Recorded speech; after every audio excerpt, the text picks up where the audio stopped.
آپ سن رہے ہیں پیغام قیامت اور زندگی میں ہوں، جو کہ خدا کے نبی بھائی ولیم برینم نے 18 نومبر سن 1963 کینٹاکی امریکہ میں پیش کیا۔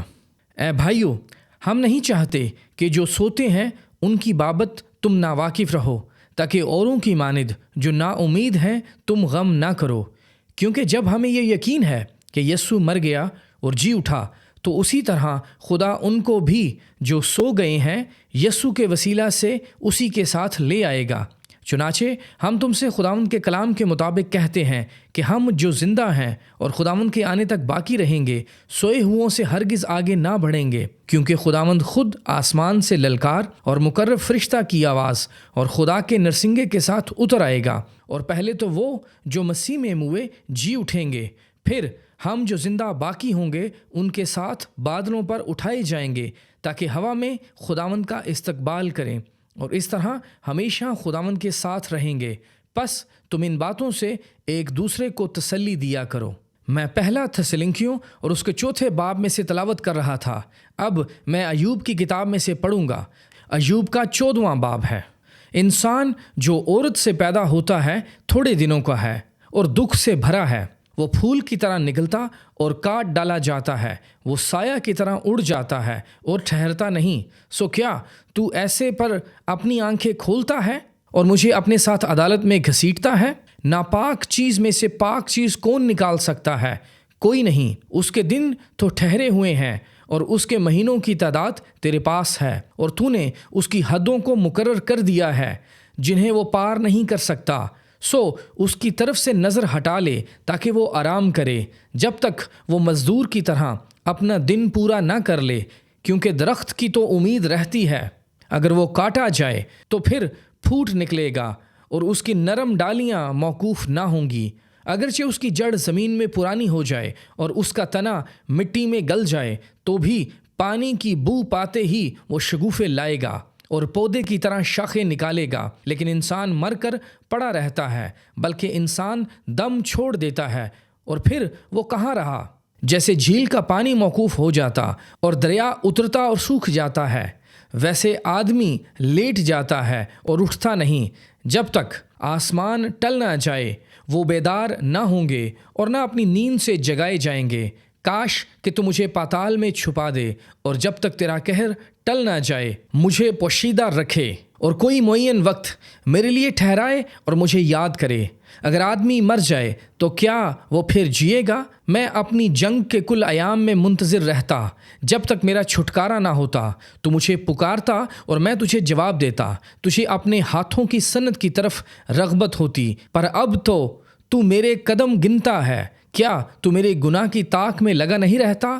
میری خطا تھیلی میں سر بمہر ہے، تو نے میرے گناہ کو سی رکھا ہے۔ یقیناً پہاڑ گرتے گرتے معدم ہو جاتا ہے اور چٹان اپنی جگہ سے ہٹا دی جاتی ہے۔ پانی پتھروں کو گھس ڈالتا ہے اور اس کی باڑھ زمین کی خاک کو بہا لے جاتی ہے۔ اسی طرح تو انسان کی امید کو مٹا دیتا ہے۔ تو سدا اس پر غالب ہوتا ہے، سو وہ گزر جاتا ہے۔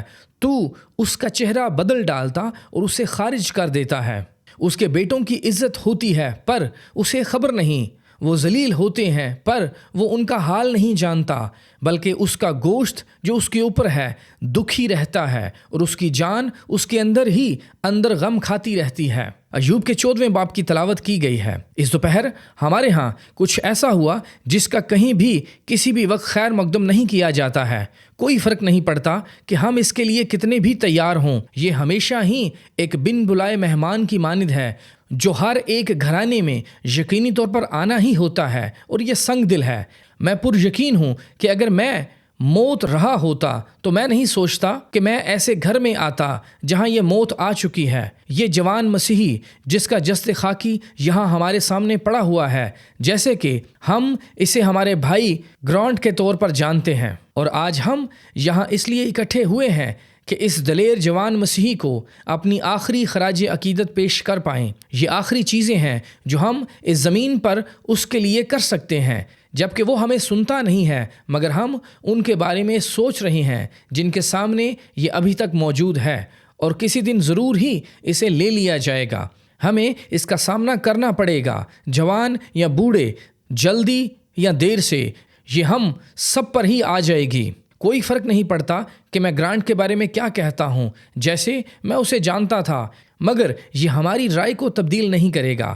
اس کی زندگی اور اس کی گواہی آپ تمام میں اس سب سے زیادہ بولتی ہے جو میں کہہ سکتا ہوں۔ اس کے ساتھ میری ذاتی واقفیت اس کی ماں کے وسیلہ سے ہوئی تھی۔ ایک رات جب عبادت ختم ہوئی تو وہ میرے چرچ میں میرے پاس آ گئی تھی، اور اس کے پاس ایک بیٹا تھا جو پولیو سے مر رہا تھا۔ میرا خیال ہے کہ وہ امید چھوڑ چکے تھے کہ وہ مزید جی پائے گا۔ خیر، اس جیسی بہت سی فون کالیں ہمیں موصول ہوتی ہیں۔ یہ ایک طرح سے روزمرہ کا معمول ہے۔ پس جب میں اس جوان ساتھی کو دیکھنے کے لیے گیا تو وہ ایک آئرن لنک کے اندر تھا۔ اس کے متعلق کچھ تھا۔ جب میں نے پہلی مرتبہ اس پر نظر کی تو میں اس سے پیار کرنے لگا تھا۔ میں آج بھی اس سے پیار کرتا ہوں، جبکہ میں ابھی تک اسے دیکھ رہا ہوں اور ہمیشہ کروں گا۔ وہ ایک دلیر جوان ساتھی تھا، اور ایسا لگتا تھا کہ اس کی زندگی میں کچھ خاص ایسا تھا جو ایک عام لڑکے سے زیادہ بڑھ کر تھا۔ ایک نو عمر سے جو اس میں سے گزر رہا تھا، اس کے پاس چیزوں کی بہت واضح سمجھ موجود تھی۔ میں نے اس کے لیے دعا مانگی تھی کہ وہ نہ مرے۔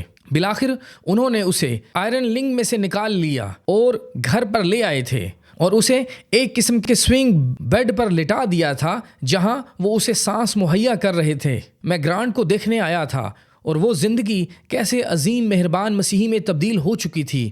ایک ایسا بیٹا تھا جس پر کوئی بھی والدین فخر کریں گے۔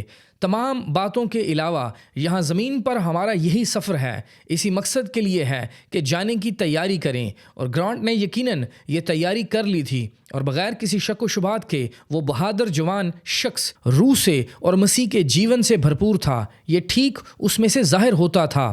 میں ٹیوسان ایریزونا میں رہتا ہوں، اور کچھ وقت پہلے نوجوان ساتھی بیمار اور بہت زیادہ بیمار ہو گیا تھا، اور اس کے ایمان کا اظہار یہ تھا کہ میلوں دور کال کر دی تھی، اور جب آخر میں اپنے گھر پر پہنچا اور اس پیارے لڑکے کے لیے فون پر دعا مانگی گئی تھی، دیکھیں خدا کا فضل اس پر ہو گیا تھا اور وہ اسی وقت شفا پا گیا تھا۔ وقت با وقت جب بھی ہمارے ساتھ کچھ گڑبڑ ہوتی تھی تو وہ کال کر دیتا تھا، اور ٹیلی فون کے ذریعے ہم اکٹھے دعا کرتے تھے، اور میں نہیں سمجھتا ہوں کہ ہمارے آسمانی باپ نے اسے کبھی بھی کسی بھی وقت مایوس کیا تھا، بلکہ جو اسے درپیش تھا اس پر غالب آ جاتا تھا۔ پچھلی سردیوں میں یہاں دوستوں کو ملنے آیا تھا۔ ایک دن جب میں آخری مرتبہ میں نے گرانٹ کو اس زندگی میں دیکھا تھا، ہم غیر متوقع طور پر اس کے پیارے سے گھر پہنچ گئے تھے۔ وہ اپنے پیارے دوستوں کے ساتھ ٹھہرا ہوا تھا، اور ہم نے کیا دیکھا تھا سوائے ایک حقیقی مثال کے جو کسی بھی مسیحی خادم کو دیکھنی چاہیے۔ اور وہ سوئنگ بیڈ پر سے اٹھا ہوا تھا، اور اس کے ایک بازو پر چھوٹی سی پٹی لپٹی ہوئی تھی، اور جیسے ہی ہم گھر میں داخل ہوئے، جیسے ہمیں ہمیشہ خیر مقدم کیا جاتا تھا، تو وہاں گرانٹ تھا، اور اس کے سامنے بائبل پڑھی ہوئی تھی، اور وہ ادنا سی خاتون جو اس کی دیکھ بھال کر رہی تھی، وہ ایک چھوٹی سی ڈیوفلڈ چیئر پر بیٹھی ہوئی تھی، اور وہ بائبل سٹڈی کر رہے تھے، اور میں نے اس کی جانب دیکھا اور میرا اپنا دل بھر آیا تھا، اور میں نے اس سے ایک سوال پوچھا۔ میں نے کہا، گرانٹ، کاش اگر تمہارے ساتھ یہ واقعہ نہ ہوتا تو کیا ہوتا؟ اور میں نے کہا، تم، یا ایسا ہوتا کہ آج رات مجھے یہاں کال کر کے بلایا جاتا کہ ایک جوان لڑکا بنام گرانٹ پیک ہائی وے پر یہاں اپنی کار میں مر گیا ہے، اور لڑکا شراب کے نشہ میں تھا، اور اس کی جان خدا کو ملنے کے لیے رخصت ہو گئی ہے، یا تم اس کی بجائے منظر کو اسی طرح برقرار رکھتے جیسے یہ اب ہے؟ اس نے کہا، اسے بالکل اسی طرح ہونے دیتا جیسے یہ ابھی بھی ہے، جب تک میں یسوع کو اسی طرح جانتا ہوں جیسے مجھے اب علم ہے۔ اس نے کہا، یہ زندگی سے بڑھ کر ہے، چاہے مجھے اپنی پوری زندگی اسی حالت میں رہنا پڑے۔ مگر اس نے کہا، بھائی برنم، میں آپ کو دکھانا چاہتا ہوں کہ میں بہت بہتر ہوں۔ وہ اپنے بازو اور دیگر حصے ہلا سکتا تھا۔ وہ بڑی آس کے ساتھ اس گھڑی کے لیے منتظر تھا جب وہ اچھا ہو جاتا اور وہ بھی چل پاتا۔ میں ایک بوڑھا شخص ہوں، میں نے اپنے دنوں میں بہت کچھ دیکھا ہے۔ میں نہیں سمجھتا کہ میں گرانٹ جیسے روح سے بھرے ہوئے دلیر لڑکے سے کبھی ملا ہوں۔ اس کے لیے عظیم امیدیں ہیں۔ کچھ راتوں پہلے مجھے بتایا گیا کہ اسے کچھ ہو گیا تھا۔ آنتوں کا انفیکشن ہوا تھا، اور جب اسے احساس ہو گیا کہ وہ رخصت ہو رہا تھا، خیر اس نے مجھے بلایا تھا۔ وہ نہیں جانتا تھا کہ اس وقت میں نیو یارک ارینا میں تھا، اور جب میں ارینا سے باہر نکلا تو ٹیلی گرام یا پیغام مجھے دیا گیا تھا، اور میں فوراً ایک فون کے پاس گیا اور کال کی تھی، مگر اس پیارے بھائی نے جو اس کی دیکھ بھال کر رہا تھا کہا، بھائی برینم 6 بجے گرانٹ یسوع سے ملاقات کے لیے روانہ ہو گیا تھا، وہ ہم میں سے جا چکا ہے۔ ہمیں یہ احساس ہے، مگر میں تعجب کرتا ہوں کہ کیا یہ واقعی ایک ایسی شے ہے جیسے کہ یہی اس کا اختتام ہے؟ ہم سب واقف ہیں کہ لڑکا، اس کا جیون ہم سے لے لیا گیا ہے، لیکن آئیں سوچتے ہیں کہ آگے کیا ہے۔ کیا کوئی ایسی بات ہے جو ہم کہہ سکتے ہیں کہ ہم دوبارہ کبھی اس سے مل پائیں گے؟ کیا یہی آخری مرتبہ ہے جب ہم گرانٹ کو دیکھ رہے ہیں؟ اگلے چند منٹوں کے لیے میں اس کے متعلق آپ سے بات کرنا چاہتا ہوں۔ کیا آپ پر یقین ہو سکتے ہیں کہ ہم اسے دوبارہ دیکھ پائیں گے؟ ایوب نے یہ سوال پوچھا جو بائبل میں قدیم ترین کتاب ہے۔ اس نے کہا، اگر آدمی مر جائے تو کیا وہ پھر جیے گا؟ کیا کوئی ثبوت ہے کہ ایسا ہو سکتا ہے کہ ہمارے پاس کوئی جسمانی ثبوت ہے کہ یہ قیامت اسی طرح ہے؟ جی ہاں، میں سمجھتا ہوں کہ ایسا ہے۔ اگر ہم غور کریں تو ہم خالق کی خدمت کر رہے ہیں۔ ہمیں احساس ہے کہ ہم یہاں نہیں ہو سکتے تھے جب تک کہ کوئی ہستی نہ ہوتی جس نے ہمیں بنایا تھا۔ ہم جیسے ہیں بس یوں ہی نہیں ہو سکتے ہیں کہ کسی کے بنائے باوجود ہم یہاں پر آ گئے، بالکل جیسے میری گھڑی تمام نگینوں اور وقت کے ساتھ بس یوں ہی نہیں آ سکتی تھی۔ اس کے پیچھے کوئی ماسٹر مائنڈ ہے جس نے یہ گھڑی بنائی ہے، اور ذرا سوچیں، ایک انسان وہ ہے جس نے گھڑی کو بنایا ہے۔ بس یہ کیسی ناممکن بات ہے کہ گھڑی بس یوں ہی وجود میں آ گئی تھی، اور اس سے بڑھ کر کرنا ممکن یہ ہے کہ ہم بس یوں ہی وجود میں آ گئے تھے۔ ایک مشنری ہوتے ہوئے دنیا کے چوگرد چکر لگائے ہیں۔ اب مجھے اس سے واقفیت ہے کیونکہ 7 مرتبہ دنیا کے چوگرد چکر لگا چکا ہوں، اور دنیا کے مختلف مذاہب کو دیکھا اور ان کے متعلق سوچا ہے، اور ان میں سے ہر ایک کے فلسفے کو بھی جو وہ سوچتے ہیں، اور ان میں سے بہت زیادہ اتار لینے اور جنم جنم پر ایمان رکھتے ہیں، مگر مسیحی مذہب ہی واحد مذہب ہے جس کے پاس سچائی ہے، کیونکہ تمام خلقت مسیحیت کے بارے میں بیان کرتی ہے۔ ایوب نے کہا، اگر ایک درخت مر جاتا ہے تو امید ہے کہ وہ دوبارہ جی اٹھے گا، اور اگر ایک پھول مر جاتا ہے تو ایک امید ہے کہ وہ دوبارہ جی اٹھے گا، مگر اس نے کہا، لیکن انسان مر کر پڑا رہتا ہے، بلکہ انسان دم چھوڑ دیتا ہے، اور پھر وہ کہاں رہا؟ ایوب ایک شخص، بلکہ مشہور شخص تھا۔ وہ اپنے زمانہ کا ایک عظیم فلسفی اور ایک ایماندار تھا، اور اس کے پاس بہت زیادہ فہم تھا، اور شیطان کی خواہش اسے آزمانا اور اسے اذیت دینا تھی، اور تمام مسیحی ایمانداروں کو آزمایا جاتا ہے۔ ہر ایک بیٹا جو خدا کے پاس آتا ہے ضرور ہے کہ آزمایا جائے اور پرکھا جائے۔ پس ایوب جانتا تھا کہ خالق نے اپنی تمام خلقت کو بنایا تھا، اور اس نے غور کیا کہ اس خلقت میں نباتی زندگی کے لیے ایک قیامت تھی، اور مزید یوں ہی تھا، مگر اس نے کہا، لیکن انسان مر کر پڑا رہتا ہے، بلکہ انسان دم چھوڑ دیتا ہے، اور پھر وہ کہاں رہا؟ اس کے ساتھ کیا ہوا؟ اور تب اس نے ایک رویا میں اس راست باز ہستی کی آمد کو دیکھا تھا۔ وہ جانتا تھا کہ وہ گنہگار تھا، اور سبب یہ تھا کہ انسان مر کر پڑا رہتا تھا، وہ اٹھتا نہیں تھا، بلکہ اس کے لیے کوئی بات بھی نہیں کرتا تھا۔ وہ جانتا تھا کہ پھول نے کچھ نہیں کیا تھا، وہ یہاں ایک مقصد کے لیے لایا گیا تھا، اور اس نے خدا کے مقصد کو پورا کیا تھا، اور اس لیے جب پھول مر جاتا ہے تو وہ دوبارہ جی اٹھتا ہے۔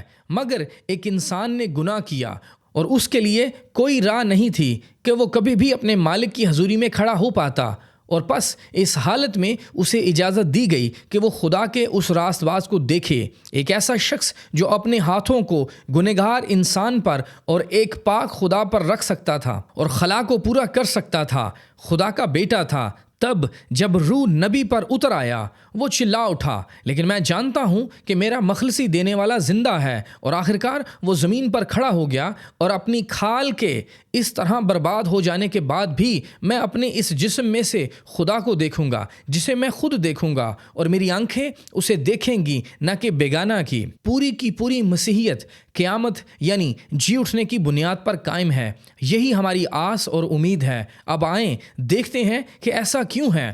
خالق نے اسے اس قدر ترتیب سے رکھا ہے کہ اگر ہمارے پاس ایک بائبل بھی نہ ہوتی تو بھی ہم جان جاتے کہ مسیحیت درست ہے۔ اب قیامت کسی شے کو تبدیل کر دینا ہے، قیامت ٹھیک اسی چیز کو واپس لانا ہے جو دفن ہوئی تھی۔ اگر میں بائبل کو اس جگہ سے فرش پر گرا دوں اور کسی دوسری کو پکڑ لوں اور اسے تبدیل کر دوں تو یہ تبدیل کرنا ہے، مگر قیامت یہ ہے کہ اسی بائبل کو واپس لایا جائے جو گرائی گئی تھی، اور یہی کچھ قیامت کا مطلب ہے کہ جلایا جائے۔ اور خدا عظیم خالق جس نے اپنے آپ کو اپنی تمام خلقت میں اظہار کیا ہے اور ہم اس کی خلقت کا ایک حصہ ہیں، بالکل جیسے وہ پھول ہیں، بالکل جیسے درخت ہیں اور جیسے باقی فطرت ہے، ہم اس کی خلقت کا ایک حصہ ہیں۔ اب خدا ایک ورائٹی کا خدا ہے، اس کے پاس ایک جیسا کچھ بھی نہیں ہے، اس کے پاس صرف اور صرف پہاڑ ہی نہیں ہیں، اس کے پاس ریگستان، ٹیلے اور چراگاہیں بھی ہیں، اس کے پاس پیلے، نیلے، گلابی اور مختلف رنگوں کے پھول ہیں، اس کے پاس قدآور مرد اور چھوٹے قد کے مرد اور کالے بالوں والے، بھورے بالوں والے، لال بالوں والے بھی ہیں۔ وہ ورائٹی کا خدا ہے کیونکہ ہر ایک چیز اس کے مقصد کو پورا کرنے کے لیے ہے، اس کے پاس اپنے منصوبے کو پورا کرنے کے لیے سب کچھ موجود ہے، اور ہر ایک چیز جو ٹھیک طریقے سے اس کے منصوبہ کو پورا کرتی ہے اس میں ایک قیامت موجود ہے۔ اب ایک ہی مرتبہ میں اس کو سوچ پانا یا سمجھ پانا کافی زیادہ مشکل ہے، مگر آئیں اس کے متعلق سوچتے ہیں، جبکہ اس دوپہر ہمارے سامنے یہی کیفیت موجود ہے۔ اب یہاں پھول ہیں اور یہ ظاہر کر رہے ہیں کہ وہ یہاں زمین پر کس مقصد کے لیے آئے ہیں، کہ اس دوپہر اس افسردہ جگہ میں امیدیں دیں جہاں پر یہ پیارا جوان بھائی سویا ہوا پڑا ہے، اور ہم ان پھولوں پر غور کرتے ہیں۔ جیسے یہاں کنٹاکی میں آپ بہنیں ہیں، میں خود بھی یہاں سے ہی ہوں، اور میں نے غور کیا کہ آپ اپنے گھر کے گرد پھولوں کو لگاتی ہیں اور موسم گرما میں وہ خوبصورتی کے ساتھ کھل اٹھتے ہیں اور آپ کے گھروں کو خوشبو بخشتے ہیں، اور پھر شاید سال کی سردی میں اچانک ہی ان پر سردی پڑتی ہے، یہ موت ہوتی ہے۔ اب چاہے پہلے سے ہی ان کی پنکھڑیاں جھڑ رہی ہوں یا چاہے وہ جوان پھول ہوں یا وہ جو بھی ہوں، جب سردی ان پر برستی ہے تو وہ ان تمام پر اثر انداز ہوتا ہے۔ یہ موت ہے، یہ انسان کی صلاحیت عمر کا کوئی خیال نہیں کرتی، یہ حملہ کر دیتی ہے، اور جہاں یہ حملہ کرتی ہے اسے فنا کر دیتی ہے۔ پھر ہم غور کرتے ہیں کہ ایک چھوٹے پھولوں سے پنکھڑیاں گر جاتی ہیں، تب پھول میں سے ایک چھوٹا سا کالا بیج گر جاتا ہے، اور اب شاید یہ بچگانا لگتا ہو، مگر یہی طریقہ ہے جس سے آپ خدا کو تلاش کر پاتے ہیں۔ یہ سادہ چیزوں میں بستا ہے، نہ کہ الجھی ہوئی پیچیدہ چیزوں میں ہوتا ہے۔ خدا نے اسے سادہ بنایا ہے، کاش کہ ہم بس اسے سمجھ پائیں۔ اب خدا اس پھول کے لیے جنازے کی عبادت کرتا ہے، یہ عجیب لگتا ہے، مگر وہ چھوٹا بیج زمین پر پڑا ہوتا ہے، تب سردیوں کی بارش پڑتی ہے، جیسے آنسو آسمان پر سے گرتے ہیں اور اس چھوٹے سے بیج پر تب تک گرتے رہتے ہیں جب تک کہ اسے دفنا نہیں دیتے ہیں، اور پھر موسم سرما آ جاتا ہے۔ اب پنکھڑیاں جا چکی ہوتی ہیں، ڈنٹھل بھی جا چکی ہوتی ہے، پس مٹی میں کند اور جڑ بھی سوکھ جاتی ہے۔ اوہ خدایا، بیج جب اس پر سردی گرتی ہے تو بیج منجمد ہو جاتا ہے اور وہ بیج کو توڑ ڈالتا ہے اور گودا باہر نکل آتا ہے۔ اب ہم فروری یا مارچ کے قریب آ رہے ہیں، پس کوئی پنکھڑی، کوئی ڈنٹھل، کوئی دانہ، کوئی گودا یا کچھ نہیں ہوتا ہے۔ کیا یہ اس پھول کا اختتام ہوتا ہے؟ کسی بھی طرح سے نہیں۔ اس بیج میں کہیں پر زندگی کا ایک چھوٹا سا جرثومہ ہوتا ہے، پس آپ اس مٹی کو ہاتھوں میں اٹھا سکتے ہیں اور اسے لیبارٹری میں لے جا سکتے ہیں، اور سائنسدان اس کا ہر طرح سے معائنہ کر سکتے ہیں، مگر وہ کبھی بھی زندگی کے اس جرثومے کو نہیں ڈھونڈ پائے گا۔ خدا نے اسے پوشیدہ رکھا ہے، مگر جیسے ہی دنیا نظام شمسی کے گرد گھومے گی، یہاں تک کہ اس مقام تک آ جاتی ہے جب سورج دوبارہ زمین پر روشنی ڈالتا ہے، تو پھر آپ اس زندگی کو چھپا نہیں سکیں گے۔ اگر آپ اپنے باغیچے میں اس گھاس کے اوپر ایک کنکریٹ کا راستہ بھی بنا دیں تو پھر بھی اگلی بار بہت زیادہ موسم بہار میں سب سے زیادہ گھاس کہاں پر آئے گی؟ ٹھیک اسی راستے کے گرد آئے گی۔ کیوں؟ کیونکہ یہ وہ زندگی ہے جو اس میں اس کنکریٹ کے تلے پڑی ہوئی تھی، اور جب موسم بہار کا وقت آتا ہے تو چاہے اس پر ایک پتھر پڑا ہوا ہو، یہ اس کو چھپا نہیں پائے گی۔ وہ زندگی ٹھیک اس میں سے ہوتے ہوئے پھوٹ نکلے گی. اسی سبب سے اس راستے کے گرد بہت زیادہ گھاس آ جاتی ہے. آپ زندگی کو چھپا نہیں سکتے، یہ اوپر آ جائے گی کیونکہ خدا نے سورج کو مقرر کیا ہے. SUN سن اس نباتاتی زندگی کے اوپر ہے اور یہ نباتاتی زندگی کو کنٹرول کرتا ہے. ٹھیک ہے، اگر اس نے نباتاتی زندگی کے اوپر سورج کو مقرر کیا ہے تو پھر اس نے اپنے بیٹے SON سن یعنی اپنے بیٹے کو ابدی زندگی کے اوپر مقرر کیا ہے. اگر پھول کے لیے ایک قیامت موجود ہے کیونکہ اس نے خدا کے مقصد کو پورا کیا، تو پھر اس نے کس قدر زیادہ ایک انسان کے لیے ایک راہ کو تشکیل دیا ہے. جی ہاں، انسان کے لیے ایک راہ موجود ہے. جب خدا کے بیٹے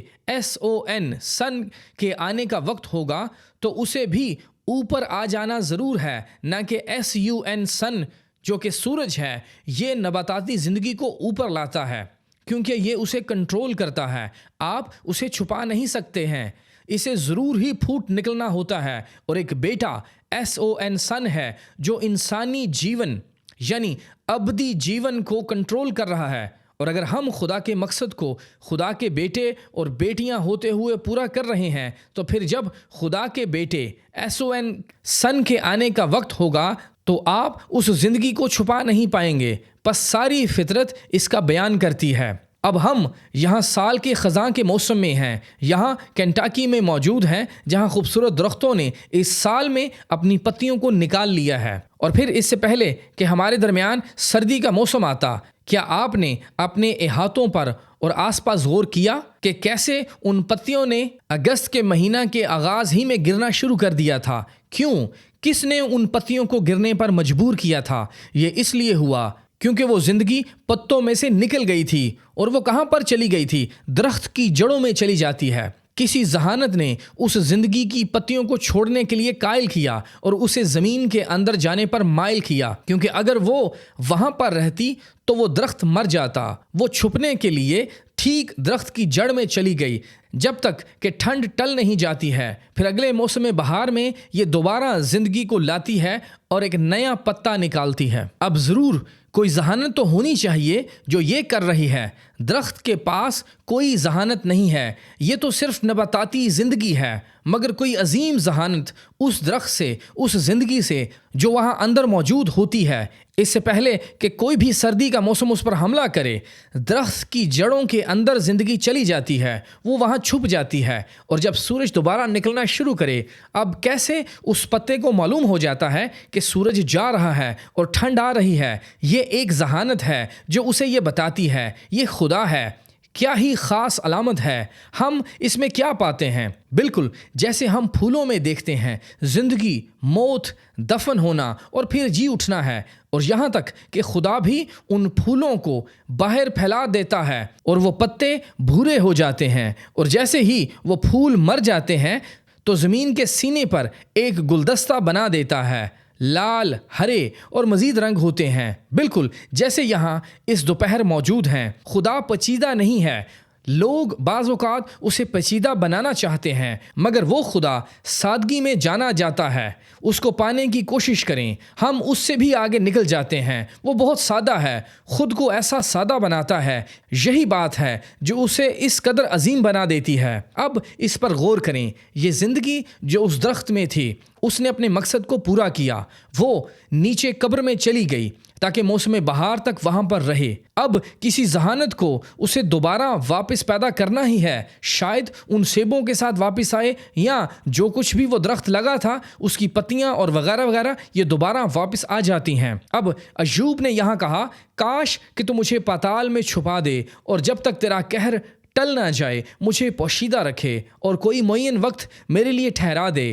دیکھیں کلام نے کیا فرمایا. ہم قبر میں تب تک پوشیدہ رہتے ہیں جب تک قہر ٹل نہیں جاتا اور پھر دوبارہ اوپر آ جاتے ہیں. لیکن میں جانتا ہوں کہ میرا مخلصی دینے والا زندہ ہے اور آخرکار وہ زمین پر کھڑا ہوگا اور اپنی کھال کے اس طرح برباد ہو جانے کے بعد بھی میں اپنے اس جسم میں سے خدا کو دیکھوں گا. اس نے قیامت کو دیکھا تھا کہ وہ ایک شخص کے وسیلہ کسی دن آنی تھی اور گناہ کا قرض چکا دیا جائے گا جب وہ راست باز ہستی خدا کا بیٹا گناہ گاروں کے لیے موئے گا. اس وقت زمین پر کوئی بھی شخص نہیں تھا یا تب سے کوئی بھی ہوا نہیں جو کبھی پاک خدا اور گنہگار انسان کے درمیان اس خلا کو پورا کر پاتا، مگر ایوب نے یہاں اس کی آمد سے 4000 سال پہلے اس کی موت، دفن ہونا اور اس کا دوبارہ جی اٹھنا اور قیامت کے وسیلہ اس کی راست بازی کو اور ایماندار کی قیامت کے اس متعلق گارنٹی کو دیکھ لیا تھا۔ یہ جاننا کس قدر عظیم ہے کہ وہ تمام باتیں کس قدر سچی ہیں۔ یہ کوئی افسانوی کہانی نہیں ہے۔ یہاں باہر دیکھیں، غور کریں، جب سورج طلوع ہوتا ہے تو یہ بچے کی مانند پیدا ہوتا ہے۔ خدا اسے بھیجتا ہے، یہ خدا کے مقصد کو پورا کرنے کے لیے آتا ہے، اور صبح کے 9 بجے یہ اسکول جاتا ہے اور ایک نو عمر ہوتا ہے، اور پھر 10 بجے وہ پوری طرح بالغ ہو جاتا ہے، اور 12 بجے کے بعد 50 سال بیت جاتے ہیں۔ یہ آدھی عمر گزار چکتا ہے اور بوڑھا ہو کر کمزور ہوتے ہوئے غروب ہونا شروع ہو جاتا ہے۔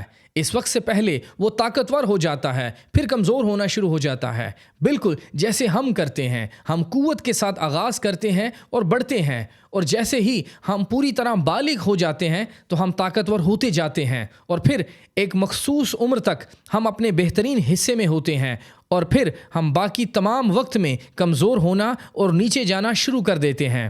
آخرکار کچھ لمحوں بعد وہ مغربی افق میں ایک خوبصورت روشنی کے ساتھ غروب ہو جاتا ہے۔ یہ خدا کے مقصد کو پورا کر دیتا ہے۔ یہ مر جاتا ہے، زمین سردی سے ٹھنڈی ہو جاتی ہے اور رات بھر ٹھنڈ میں پڑی رہتی ہے۔ اب کیا یہ سورج کا اختتام ہے؟ کیا یہ آخری مرتبہ ہے جب آپ اسے کبھی دیکھ پائیں گے؟ نہیں، اگلی صبح وہ قیامت میں دوبارہ جی اٹھتا ہے۔ خدا ہر دن اس کی گواہی دے رہا ہوتا ہے، فرماتا ہے کہ ایک زندگی ہے، موت ہے، دفن ہونا ہے اور پھر جی اٹھنا ہے۔ ہر ایک چیز کو جسے آپ دیکھتے ہیں اسی طرح بیان کرتی ہے۔ زندگی، موت، دفن ہونا اور دوبارہ جی اٹھنا ہے۔ اگر اس نے خدا کے مقصد کو پورا کیا ہے، اب ایک ایسا وقت بھی آ جاتا ہے جب یہ پھول ایک پھول تو ہو سکتا ہے مگر یہ کبھی دوبارہ نہیں جیے گا۔ یہ وہ مقام ہے جو میں چاہتا ہوں کہ کاش اگر اس دوپہر گرانٹ مجھ سے بات کر پاتا تو وہ یہاں مجھ سے چاہتا کہ میں یہی بات بیان کروں، کیونکہ وہ خدا کی حضوری میں ہے۔ اگر وہ بیج آج دوپہر آپ میں سے بہترے مرد کسان ہیں، یہاں آس پاس رہتے ہوئے آپ کھیتوں اور فطرت کو دیکھ پاتے ہیں، بس اگر بیج لگا دیا جائے گا اور کوئی پرواہ نہیں کی کہ وہ بیج کتنا خوبصورت نظر آتا ہے، اگر وہ بیج زندگی سے لیس نہیں ہے تو وہ کبھی بھی زندگی کے لیے پھوٹ نہیں پائے گا۔ وہ زمین میں چلا جائے گا اور سڑ جائے گا، اور یہی اس کا اختتام ہوگا۔ اس کے لیے کسی بھی طرح سے کوئی راہ نہیں ہے، وہاں کچھ بھی موجود نہیں ہے جو زندگی کے لیے دوبارہ واپس آئے۔ اس بیج کو ساتھی زردانہ کے ساتھ یکجا ہونا ہی پڑتا ہے، ورنہ وہ دوبارہ کبھی نہیں اگ پائے گا۔ اور یہی وہ بات ہے جو ہماری قیامت کو دوبارہ یقینی بنا دیتی ہے۔ جیسے یسوع نے ہمیں بتایا، جب تک کوئی نئے سرے سے پیدا نہ ہو وہ خدا کی بادشاہی کو دیکھ نہیں سکتا۔ ہمیں یہاں ایک چناؤ کے لیے رکھا گیا ہے، اور اب یہ خوبصورت پھول، کوئی فرق نہیں پڑتا کہ یہ کتنا خوبصورت ہے یا وہ بیج کتنا گول اور خوبصورت ہے۔ جیسے ایک مخلوط مکئی ہوتی ہے، ہم اس مخلوط مکئی کو بو سکتے ہیں مگر وہ کچھ نہیں کرے گی۔ یہ خوبصورت بیج ہے مگر زندگی کے بغیر ہے، اس کی زندگی مخلوط ہو چکی ہے، اور خدا کی طرف سے کوئی بھی مخلوط شدہ زندگی دوبارہ جنم نہیں لے سکتی ہے۔ ہمیں نئے سرا سے پیدا ہونا ضرور ہے، مگر یقینی طور پر اگر وہ بیج زندگی کے لیے مقرر ہے تو پھر وہ دوبارہ جی اٹھے گا۔ اسے دوبارہ جی اٹھنے سے کوئی شے بھی روک نہیں سکتی ہے۔ اسے جی اٹھنا ہے کیونکہ وہ زندگی سے لیس ہے، اس کی نباتاتی زندگی اس کے اندر موجود ہے۔ اب ایک ایماندار میں مسیح کی زندگی اس کے اندر موجود ہوتی ہے جو ہماری تقدیس کے لیے پہلے جی اٹھا تاکہ ثابت کرے کہ انسانی زندگی، انسانی بدن کے لیے قیامت موجود ہے، کہ ہم دوبارہ جی اٹھیں گے کیونکہ ہم زندگی سے لیس کر دیے گئے ہیں۔ دوسرے لفظوں میں پاک روح کے وسیلہ سے نئے سرے سے پیدا ہو چکے ہیں، اور ہر ایک شے جو ہم فطرت میں دیکھتے ہیں، میں یہاں کھڑا ہوا ہوں اور میرے پاس یہاں کاغذ کے ایک ٹکڑے پر کافی باتیں لکھی ہوئی ہیں جن کے بارے میں آپ سے بولنا چاہتا ہوں، مگر یہ کافی ہونا چاہیے کہ آپ جان جائیں کہ آپ موت، دفن ہونے اور دوبارہ جی اٹھنے کے ثبوت کو دیکھے بغیر باہر نظر نہیں کر سکتے ہیں۔ آپ جہاں بھی جائیں گے، آپ جہاں بھی دیکھیں گے، یہ ناممکن ہے کہ موت، دفن ہونے اور دوبارہ جی اٹھنے کو نظر انداز کر پائیں۔ اور پھر دوبارہ ہم یہ پاتے ہیں کہ قیامت یعنی دوبارہ جی اٹھنا صرف تب ہی آتا ہے جب خدا کا مقصد پورا کر دیا جاتا ہے۔ اگر یہ خدا کے مقصد کو پورا نہیں کرتا ہے تو کوئی پرواہ نہیں ہے کہ یہ کتنا خوبصورت نظر آتا ہے، یہ کتنا حسین دکھائی دیتا ہے، اور زندگی کے لیے مقرر یہ کسی دوسرے بیج سے کتنا زیادہ بہتر دکھائی دیتا ہے، یہ کبھی بھی پھوٹ نہیں پائے گا۔ اگر یہ اسے جیتا ہے تو یہ اس کے لیے طے پا جاتا ہے، پس اگر وہ زندگی سے لیس کر دیا گیا ہے تو وہ ضرور دوبارہ جی اٹھے گا۔ پس یہ ایسا ہی ہے میرے عزیزو، ہم اس دوپہر یہاں اس لیے موجود ہیں کہ دیکھ پائیں کہ موت نے ہمارے بھائی کے ساتھ کیا کیا ہے، مگر اسے زندگی کے لیے مقرر ہونا ہی چاہیے۔ پس ہم شاید کلیسیا سے تعلق رکھ سکتے ہیں، ہم اچھے لوگ ہو سکتے ہیں، شاید ہم پڑوس میں ایک اچھے کردار کے مالک ہو سکتے ہیں، ایک اچھے باپ، ماں، بیٹے اور بیٹی ہو سکتے ہیں، لیکن جب تک ہم خدا کے روح سے بھر نہیں جاتے تو ہم کبھی بھی قیامت میں جی نہیں اٹھیں گے۔ پھر یہی اختتام ہے۔ یہ ہمیں ان باتوں کے بارے میں بتاتی ہے۔ فطرت روز بروز چلاتی ہے، اور سورج طلوع ہوتا اور غروب ہوتا ہے، اور چاند اور ستارے بالکل اسی طرح سے باہر نکلتے ہیں۔ فطرت میں ہر ایک شے اسی ایک امر کے گرد گھومتی ہے: موت، دفن ہونا اور جی اٹھنا، موت، دفن ہونا اور پھر قیامت۔ کئی دفعہ ہم اس کو نظر انداز کر جاتے ہیں۔ آئیں ایسا نہ کریں، یہ اس لیے یہاں نہیں رکھی گئی ہے، اور دنیا کو بس یوں ہی اس ترتیب میں نہیں رکھا گیا ہے۔ یہ ابدی زندگی کے لیے ہے جسے ہم جانتے ہیں اور بیجوں میں دیکھتے ہیں، اور اگر وہ زندگی سے لیس نہیں ہے اور خدا کے مقصد کو پورا نہیں کر پاتے تو وہ دوبارہ پھوٹ نہیں پائیں گی، نہ ہی ہم دوبارہ جی اٹھیں گے۔ جبکہ ہم اچھے لوگ ہو سکتے ہیں اور ہم چرچ ممبران بھی ہو سکتے ہیں، جبکہ ہم با اخلاق پڑوسی، نفیس تعلیم یافتہ اور ذہین لوگ بھی ہو سکتے ہیں۔ سائنس ہمیں بتاتی ہے کہ کیا ہو چکا ہے، مگر سائنس زندگی نہیں دے سکتی ہے۔ زندگی واحد خدا کے ہاتھ میں ہے، اور وہ واحد وہی ہے جو زندگی کو سنبھالتا ہے۔ بس ہمیں ضرور ہی اس مقام پر آنا ہے تاکہ خدا کے کلام کے وسیلہ سے زندگی سے لیس ہو جائیں، ورنہ ہم کبھی بھی دوبارہ نہیں جی اٹھیں گے۔ پس جب ہمارا جیون یہاں سے ختم ہو جائے گا تو ہماری زندگی مکمل طور پر ختم ہو جائے گی۔ اگر ہم خدا کے کلام کے وسیلہ سے یا خدا کی زندگی کے وسیلہ سے زندگی کے لیے مقرر کیے گئے ہیں تو یہ ایک ساتھ ہی ختم ہو جائے گی۔ اب یہ ادنا سا منجمد ہو چکا ہوا بدن یہاں پر پڑا ہوا ہے۔ ہم میں سے اس کے سوائے کوئی کیا کہہ سکتا ہے کہ وہ خدا کی خلقت کے اس عظیم خاندان کا حصہ ہے؟ وہ خدا کی خلقت کا حصہ ہے۔ وہ ایک انسان ہے، ایک بنی نوع انسان جسے خدا نے بنایا تھا۔ وہ پڑا ہوا اب سو رہا ہے۔ اب اس میں اہم بات یہ ہے کہ اگر اس نے اپنی زندگی میں خدا کے مقصد کو پورا کیا تھا تو پھر گرانٹ کے لیے ایک قیامت موجود ہے۔ اس سے فرار کوئی راستہ موجود نہیں ہے۔ یہ گرانٹ کا اختتام نہیں ہے۔ خیر، ہم سب نے زندگی کے اس راستے پر سے ہو کر گزرنا ہے۔ ہم تاریکی میں سے آتے ہیں اور اسی میں واپس چلے جاتے ہیں، اور ہم میں سے ہر کوئی ایک طرح یا دوسری طرح سے اس سائے، موت کے سایہ کی وادی میں سے ہو کر گزرنے والا ہے۔ لیکن وہ کام جس کے لیے ہمیں یہاں رکھا گیا ہے یہ ہے کہ جیسے دنیا ہے، یسوع نے فرمایا کہ تم خدا اور دولت دونوں کی خدمت نہیں کر سکتے۔ دنیا، آپ ایک ہی وقت میں خدا اور دنیا دونوں کی خدمت نہیں کر سکتے ہیں۔ ہمارے پاس اپنا چناؤ ہوتا ہے۔ ہم خدا کے وسیلہ، اس کے پاک روح کے وسیلہ زندگی سے لیس ہو سکتے ہیں اور ابدی زندگی پا سکتے ہیں۔ اگر ہم نہیں ہوتے ہیں تو جب ہم مر جاتے ہیں تو بس یہی اختتام ہوتا ہے۔ پھر ہم عدالت کے لیے تیار ہو جاتے ہیں، کیونکہ ہم نے ایسا نہیں کیا تھا۔ پھر سزا ملتی ہے۔ اس کو ٹھکرا دینے پر یہی باقی رہ جاتا ہے۔ مگر میں نہایت ہی خوش ہوں، جہاں تک میں جانتا ہوں، میری سمجھ کے مطابق کلام خدا کے وسیلہ اور پاک روح کی گواہی کے وسیلہ اس لڑکے نے اس مانگ کو پورا کر دیا تھا۔ وہ خدا کے روح سے جنم پا چکا تھا، ایک تبدیل شدہ شخص تھا۔ خدا کا روح اس ادنا شخص کے اوپر تھا۔ وہ ایک پختہ مسیحی تھا۔ اس نے خدا کے مقصد کو پورا کیا تھا۔ شاید یہ تھوڑے عرصہ کے لیے ہی تھا، مگر خدا بعض اوقات انسان کو سالوں تک تربیت دیتا ہے کہ اس سے چند دنوں کی خدمت کو حاصل کر پائے۔ یوحنا بپتسمہ دینے والا 30 سال بیابان میں صرف 6 مہینے کی خدمت کے لیے اکیلا رہا تھا۔ یسوع مسیح 30 سال کا تھا اور کفارے کے لیے 3 سال کی خدمت سر انجام دی تھی۔ خدا انسانوں کو تربیت دیتا ہے، انہیں سامنے لاتا ہے، یہ اس کا منصوبہ ہے۔ وقت انسان کے ساتھ ساتھ ہے، مگر ابدیت خدا کے ساتھ ساتھ ہے۔ میں یقین کرتا ہوں کہ خدا اس ادنا سے لڑکے کو زمین پر ایک مقصد کے تحت لایا تھا، اور اگر آپ نے غور کیا ہو تو ٹھیک اپنی اپنی بیماریوں اور اذیتوں کے وقت میں سے گزرا، اور یہ سب چیزیں ایک مقصد کے تحت اس کے ساتھ ہوئی تھیں۔ خدا اس لڑکے کو تندرست اور صحت مند بنا سکتا تھا، مگر خدا نے اس کی زندگی کو لینے کی بجائے کیا کیا؟ خدا نے اسے وہاں اٹھا کھڑا کیا جہاں وہ مرنے والا نہیں تھا، اور نہ ہی اسے پولیو نے ہلاک کیا ہے۔ وہ پولیو کی وجہ سے رخصت نہیں ہوا ہے، اور جن کے لیے ہم نے دعا کی تھی ان بیماریوں میں سے کسی نے بھی اسے ہلاک نہیں کیا ہے۔ وہ اور میں، باقی تمام مسیحی جو یہاں کیمبلزویل میں رہتے ہیں، سب نے اس کے لیے دعا کی تھی۔ کیا ایسا کبھی نہیں ہوا تھا؟ سمجھے، یہ گرانٹ کے جانے کا وقت تھا، اس نے اپنا مقصد پورا کر دیا تھا، وہ مسیح کے پاس آیا تھا، وہ زندگی سے بھر گیا تھا۔ کیا ہوتا اگر وہ اس وقت سے پہلے ہی مر جاتا؟ پولیو اسے بس خدا کے پاس لے کر آیا تھا۔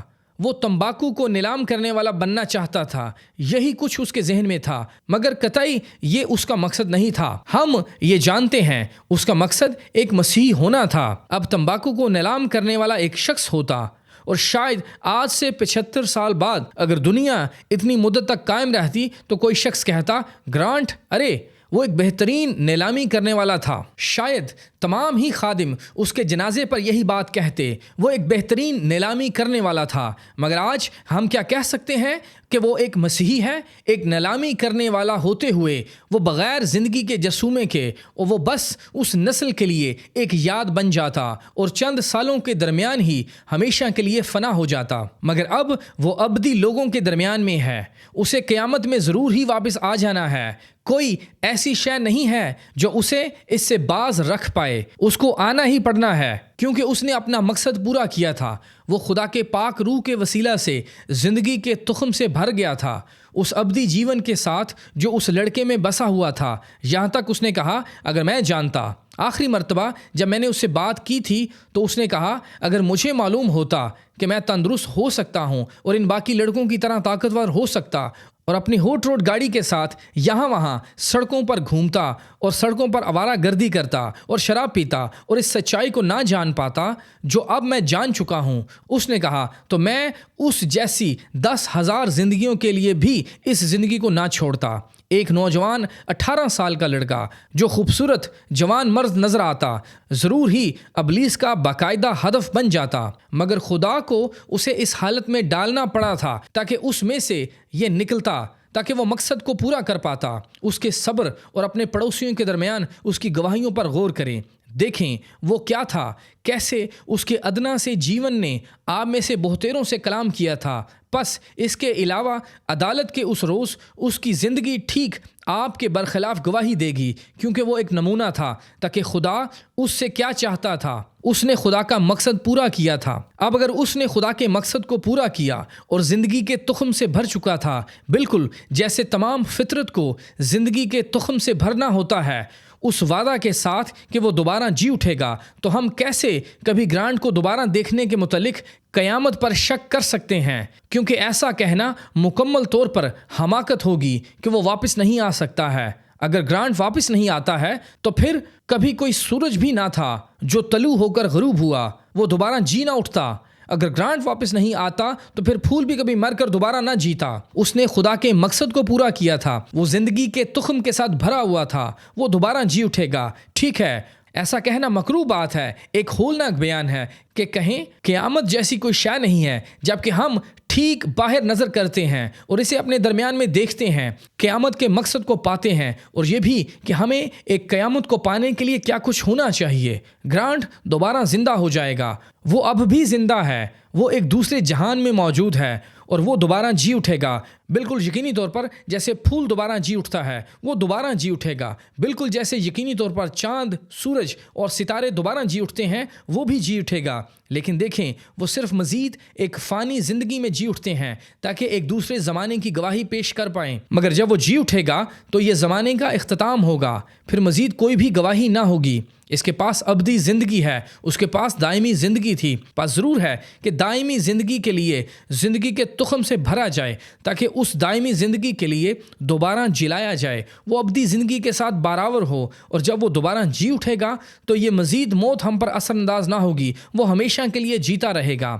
میں نے اپنے دنوں میں دنیا کے گرد کئی ہزار جنازوں میں منادی کی ہے۔ میری خواہش تھی کہ میں یہ کہہ پاتا کہ ان تمام جنازوں میں جن میں نے منادی کی، میری خواہش تھی کہ میں وہ الفاظ کہہ پاتا جو میں گرانٹ کے متعلق کہہ پایا ہوں، اور وہ امیدیں لگا پاتا جو مجھے گرانٹ سے ہیں، اور میں یہ جانتا ہوں کہ خدا اسے اٹھا کھڑا کرے گا، کیونکہ اس نے ہر اس مانگ کو پورا کر دیا تھا جس کے متعلق میں جانتا ہوں کہ خدا کی مانگ ہے، اور اس کی زندگی نے ظاہر کیا تھا کہ پاک روح کا پھول اس کے اندر تھا، خدا اس کے اندر بسا تھا، وہ لڑکا ایک تبدیل شدہ تھا، اس بات میں کوئی بھی شک نہیں ہے، اس کی زندگی اس کی گواہی دیتی ہے، وہ تبدیل ہو چکا تھا۔ اب اگر ہم کہیں کہ کوئی قیامت نہیں اور یہی گرانٹ کا اختتام ہے، اس دوپہر گرانٹ کو جب ہم دفن کریں گے تو ہم سب صرف وہی کچھ دیکھ پائیں گے، پھر اس کے بعد اس کے متعلق کون بتا سکتا ہے؟ اگر کوئی کہے میں اس کے متعلق نہیں جانتا ہوں، میں نہیں جانتا ہوں، اب میں نے اسے کبھی ہوتے ہوئے نہیں دیکھا ہے،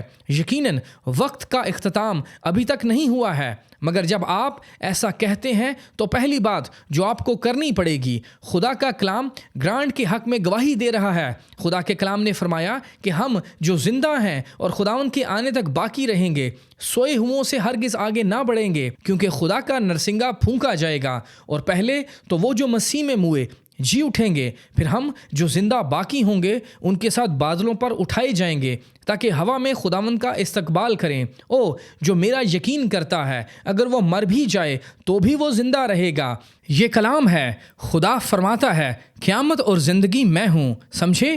یوں آپ کو خدا کے کلام کے برخلاف گواہی دینی پڑ جائے گی۔ خدا کا کلام اس لڑکے کے لیے گواہی دے رہا ہے، اور خدا کے اپنے کلام مقدس سے بڑھ کر اور زیادہ کیا معتبر اور حتمی ہو سکتا ہے؟ چنانچہ وہ خود کلام ہے، کلام خدا ہے، اور خدا خود گواہی دے رہا ہے کہ گرانٹ دوبارہ جی اٹھے گا، گرانٹ دوبارہ جی اٹھے گا۔ تمام خلقت، اگر ہم کہیں کہ سورج طلوع نہیں ہوتا، نہیں، خدا نے کوئی غلطی کر دی ہے۔ سورج، ہم سورج کو نہیں دیکھ پاتے ہیں۔ دیکھیں، یہ کہنا ہی ایک حماقت کی بات ہے۔ سورج گواہی دیتا ہے کہ وہ دوبارہ جی اٹھے گا، پھول گواہی دیتا ہے کہ وہ دوبارہ جی اٹھے گا، کلام فرماتا ہے کہ وہ دوبارہ جی اٹھے گا، تمام فطرت، ساری خلقت یہ گواہی دیتی ہے کہ وہ دوبارہ جی اٹھے گا۔ زمین چکر لگاتے ہوئے اور جو کچھ آپ دیکھ رہے ہیں یہ گواہی دے رہے ہیں کہ وہ دوبارہ جی اٹھے گا، یہاں تک کہ خدا کا کلام بھی فرماتا ہے، چنانچہ پاک روح جو میرے اور یہاں موجود باقی تمام مسیحی ایمانداروں کے دل میں بستا ہے، اب ایمان کی دھڑکن کے ساتھ یہ فرماتا ہے کہ وہ دوبارہ جی اٹھے گا۔ اور اگر آپ کہتے ہیں کہ وہ دوبارہ نہیں جی اٹھے گا تو دیکھیں، آپ اپنے ایمان کو روند ڈالیں گے اور خدا کے کلام کو ٹھکراتے ہوئے اس پر سے گزر جائیں گے۔ آپ خلقت کو رد کرتے ہوئے تمام چیزوں کا انکار کر بیٹھیں گے۔ یہ گرانٹ کا اختتام نہیں ہے، یہ زمین پر اس کے مقصد کا اختتام ہے، مگر وہ دوبارہ جی اٹھے گا۔ سمجھے؟ حتمی بات یہی ہے کہ وہ دوبارہ جی اٹھے گا۔ پس ہم کیا ہیں؟ ہماری فکر کیا ہے؟ بے شک ہم اس جوان ساتھی کو وہاں پڑے ہوئے دیکھ کر ناخوش ہیں جبکہ وہ زندگی کے عروج پر تھا، مگر آپ جانتے ہیں کہ جب آپ اپنے پھولوں کے باغیچے میں سے ایک پھول کو توڑتے ہیں تو آپ ہمیشہ ہی کوئی بوڑھا یا کوئی پرانے والا نہیں توڑتے ہیں۔ بعض اوقات آپ کو ایک کلی کی ضرورت ہوتی ہے، ایک گلدستے کے لیے ایک کلی کو آپ کا مقصد پورا کرنا پڑتا ہے۔ شاید خدا ایک کلی کو لینا چاہتا تھا اور یہی کچھ اس نے یہاں سے لے لیا ہے، جلال میں اپنے مذبح کے لیے کلی کو اس گارنٹی کے ساتھ حاصل کر لیا ہے کہ وہ دوبارہ جی اٹھے گا، اور ہر ایک شے اس بات کی گواہی دے رہی ہے۔ ہمارا ایمان پکارتا ہے کہ وہ دوبارہ جی اٹھے گا، کلام فرماتا ہے کہ وہ دوبارہ جی اٹھے گا، چاند پکارتا ہے کہ وہ دوبارہ جی اٹھے گا، ستارے پکارتے ہیں کہ وہ دوبارہ جی اٹھے گا، سورج، پھول، فطرت، ہر ایک شے گواہی دیتی ہے کہ اسے دوبارہ جی اٹھنا ہے، کیونکہ جتنے بھی گرانٹ کو جانتے تھے یہ بات جان گئے تھے کہ وہ ایک مسیحی تھا۔ آپ اس کی زندگی میں یہ جانے بغیر نہیں آ پاتے تھے کہ اس لڑکے کے اندر ایک تبدیلی آ چکی تھی، وہ زندگی سے برابر ہو چکا تھا۔ میری دعا ہے کہ ہم آج اس دوپہر زندہ ہیں، اس نمونے کو دیکھ پائیں کہ خدا کیا کرتا ہے اور تیاری کریں۔ اگر ہم تیاری نہیں کرتے ہیں اور ابدی زندگی کا تخم ہمارے پاس نہیں ہے تو جانتے ہوئے کہ ہمیں بھی اسی راہ پر سے گزر کر جانا ہے جہاں سے وہ گزر رہا تھا، تو آئیں اس سے برابر ہو جائیں، آئیں اپنے دلوں میں مسیح کو قبول کر لیں اور نئے سرے سے جنم پا لیں، کیونکہ بھائیوں بہنوں، ہم میں سے ہر ایک نے اس کا سامنا کرنا ہے۔ کوئی فرق نہیں پڑتا کہ آپ کون ہیں یا آپ کس بزنس میں ہیں، کتنے بوڑھے یا کتنے جوان ہیں، آپ کو اس کا سامنا کرنا ہی پڑے گا، اور مسیح کے تخم سے برابر ہوئے بغیر اس کا سامنا کرنے کی ہمت نہ کریں تاکہ آپ ابدی جیون کو پا سکیں۔ پس موت فتح کا لقمہ بن گئی ہے، گرانٹ دوبارہ جی اٹھے گا۔ تمام فطرت، اب پڑوس میں ہر کوئی اس لڑکے سے واقف تھا، ہر ایک شخص جو بھی اس کے رابطے میں آ جاتا تھا کہ وہ ایک مسیحی تھا۔ اب تمام قدرت اور خدا کا کلام فرماتا ہے کہ وہ دوبارہ جی اٹھے گا۔ اس کی والدہ، اس کا والد، اس کے تمام رشتہ دار یا جو بھی ہیں، آپ لوگ جو یہاں اس کی جانب دیکھ رہے ہیں، انجیل کا ایک خادم ہوتے ہوئے اور اس کا بھائی ہوتے ہوئے، میں خدا کے کلام میں یا کہیں بھی فطرت میں ایسا کچھ نہیں دیکھتا ہوں، چنانچہ میں نے ایسا بیان دینا پسند کیا۔ بس اس کا سبب یہ ہے کہ شاید کوئی شخص بہت زیادہ چرچ نہ جاتا ہو اور نہ اس کو سمجھتا ہو۔ میں نے سوچا کہ اس طریقے سے یہ تمام لوگوں کو زیادہ سمجھ آ جائے گا۔ بس یہ سادہ طریقہ ہے کہ آپ یہاں فطرت پر نظر کرتے ہیں اور سمجھ لیتے ہیں کہ کیا واقعہ ہوا ہے۔ گارنٹ خدا کی مانگ پر پورا اتر چکا تھا، وہ خدا کا مقصد پورا کر چکا ہے، وہ مرا نہیں ہے، وہ ہمیشہ کے لیے زندہ ہے، بس ہمارے آ جانے تک کچھ وقت کے لیے انتظار کر رہا ہے۔ آپ جن کے پاس گارنٹ اس زندگی میں موجود تھا، اس کا والد، والدہ، بھائی، بہنیں اور رشتہ دار، اور آپ جتنے بھی باقی ہیں، آپ اسے جانتے تھے، آپ اس سے پیار کرتے تھے، آپ گارنٹ سے محبت کیے بغیر اسے جان نہیں سکتے تھے، سمجھے؟ آپ یہاں اس کے ساتھ موجود تھے۔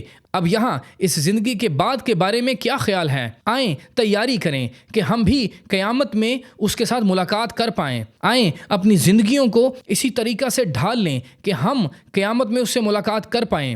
اگر آدمی مر جائے، کلام فرماتا ہے، تو کیا وہ پھر جیے گا؟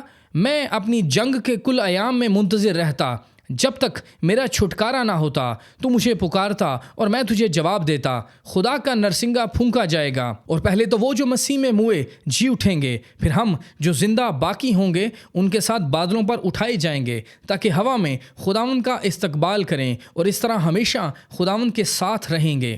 یہ تیاری کی ایک جگہ ہے، آزمائے جانے کا وقت ہے۔ پس گارنٹ ان شرائط کو پورا کر چکا ہے جو خدا کو درکار تھیں، اور آج گارنٹ مرا نہیں ہے، وہ اس ہستی کے ساتھ سو چکا ہے جسے وہ دنیا میں موجود کسی بھی دوسری چیز سے زیادہ محبت کرتا تھا، بالکل جیسے وہ اپنے والدین سے محبت کرتا تھا۔ وہ ہر اس شخص سے پیار کرتا تھا جو اس کے رابطے میں آ جاتا تھا، وہ پیار کرتا تھا۔ تب بھی وہ ہستی جسے وہ بے حد محبت کرتا تھا وہ یسوع مسیح تھا، وہ اس کے ساتھ رہنے کے لیے رخصت ہو چکا ہے۔ ایسا ہو نہیں پائے کہ آپ لوگ جو اس کی ثانوی محبت میں شریک تھے، کاش ہم سب اس عظیم قیامت میں اس سے ملاقات کرنے کے لیے تیاری کریں۔ آئیں ایک لمحے کے لیے اپنے سروں کو جھکا لیں جبکہ ہمارے سر جھکے ہوئے ہیں۔ میں نے گارنٹ کے متعلق کچھ زیادہ بولنے کی کوشش نہیں کی، بس وہ ایک مسیحی تھا، اس کی زندگی بتاتی تھی کہ وہ کون تھا، لیکن وہ بات جو میں نے آپ عزیزوں کو بتانے کی کوشش کی ہے کہ وہ دوبارہ جی اٹھے گا، آپ کو ثابت کر دیا ہے کہ کوئی اختتام نہیں ہے۔ خدا کے بیٹے کے لہو سے ایک ضمانت لکھ دی گئی ہے کہ وہ دوبارہ جی اٹھے گا۔ اب آئیں اپنے دلوں کو تیار کریں کہ کسی جنازہ گاہ میں جب ہم بھی اس مقام اور حالت میں لائے جائیں تو ہمارے عزیز یہ یاد کر پائیں کہ ہم بھی جانے کے لیے بالکل تیار تھے، اور ہونے پائے کہ اس بیٹے کے والد، والدہ اور عزیز اس بات کو سمجھ پائیں۔ آپ جانتے ہیں، میں سمجھ سکتا ہوں کہ آپ کیسی اذیت میں زندگی گزار رہے ہیں۔ میں نے بھی ایک بچے کو، ایک ننھی بیٹی کو کھو دیا ہے۔ میں جانتا ہوں کہ آپ کے دل خون کے آنسو رو رہے ہیں، لیکن دیکھیں، اگر گارنٹ کھویا ہوا ہوتا تو یہ واقعی آپ لوگوں کے لیے اذیت والا مقام ہوتا، مگر یہ آپ کے لیے کیسا جلالی وقت ہے، کیونکہ جانتے ہیں کہ آپ کا بیٹا مسیح میں تھا اور اسے کسی وقت تو رحلت کرنی تھی، مگر آخری گھڑی تک وہ اپنے ایمان کے ساتھ قائم و دائم رہا تھا۔ آج وہ خدا کے پاس ہے۔ آپ جو اس کے کزن اور رشتہ دار ہیں، یہ بات آپ کے لیے ہے۔ ذرا سوچیں کہ وہ کیسا تھا، وہ کیا ہوتا اگر وہ دوسری طرف مڑ جاتا۔ مگر اب ہمیں فکر کرنے کی ضرورت نہیں ہے۔ گارنٹ یسوع کے ساتھ ہے۔ آئیں ہم دعا کریں کہ ہم بھی یسوع کے ساتھ جائیں۔ فضل سے بھرے خدا، اے ابدی یہوہ، تو جو پانیوں کی سطح پر جنبش کرتا تھا اور فرمایا روشنی ہو جائے، تو جس نے اپنے کلام کے وسیلہ سے دنیا کو وجود بخشا تھا، اسی کلام کے وسیلہ سے وعدہ کیا تھا کہ ہم دوبارہ جی اٹھیں گے۔ باپ، آج دوپہر ہم اس کو تجھے سونپنا چاہتے ہیں۔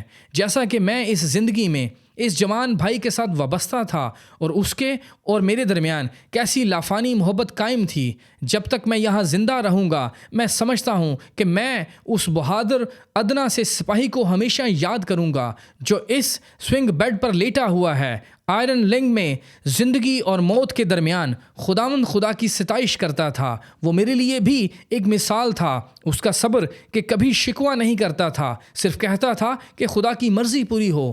تو نے اسے ہمارے درمیان میں پیش کیا تھا اور اب تو نے اسے ہمارے درمیان میں سے بلا لیا ہے۔ خداوند خدا، کاش کہ ہم میں سے ہر ایک جو زندہ ہے، آج دوپہر میں محسوس کرتا ہوں کہ شاید گارنٹ ضرور چاہتا ہے کہ میں یہ کہوں، اگر ہم تیار نہیں ہیں تو کاش ہم تیار ہو جائیں۔ اور جیسا میں نے یہاں بیان کیا کہ اب آپ اسے ملنے کے لیے اسی یکساں پاک روح کے وسیلہ جو اس نے پایا تھا، اس زندگی کے ساتھ جو مسیح میں تھی، باراور ہو جائیں۔ ان عزیز والدین، والد اور والدہ کو اور تمام عزیزوں کو برکت دے۔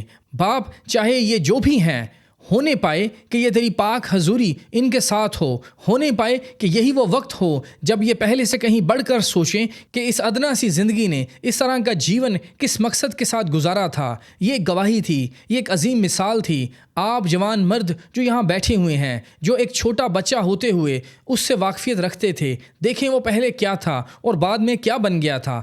اے باپ، یہ ہونے پائے کہ اس کا جیون ان کے لیے پیغام ہو کہ وہ بھی اپنے پیارے دوست سے اس پار ملنے کے لیے تیاری کریں جہاں مزید کوئی موت یا دکھ، کوئی درد نہ ہوگا۔ خداوند یہ بخش دے۔ اور ہم بوڑھے لوگ جو اس جوان کی جانب دیکھتے ہیں، جو ابھی اپنی جوانی کے عروج پر تھا اور اسے تبدیل ہوتے ہوئے ایک ختم ہونے والا جیون میں سے ایک زندہ جیون آتے ہوئے دیکھا تھا، خداوند یہ بخش دے کہ آج دوپہر ہم فطرت کی ان سادہ تمثیلوں کے وسیلہ اسے خدا کے کلام کی گواہی کے ساتھ ایک وعدہ ہوتے ہوئے سمجھ پائیں۔ پس تو نے فرمایا خدا کا کلام بیج ہے اور ایک بیج اپنی ہی قسم کا پھل پیدا کرتا ہے۔ میں دعا کرتا ہوں کہ تو ان لوگوں کو برکت دے گا اور انہیں تسلی عطا فرما۔ انہیں معلوم ہو جانے دے کہ یہ پیارا لڑکا یہاں ایک پیغام ہونے کے لیے مقرر کیا گیا تھا۔ اس نے اپنے پیغام کی منادی کر دی ہے، کتاب بند ہو چکی ہے، مگر ہم اسے دوبارہ دیکھیں گے۔ خداوند یہ بخش دے کہ ہم سب وہاں مسیح کی خوبی میں کھڑے ہوں گے جہاں ہمارے پاس ابدی زندگی ہوگی۔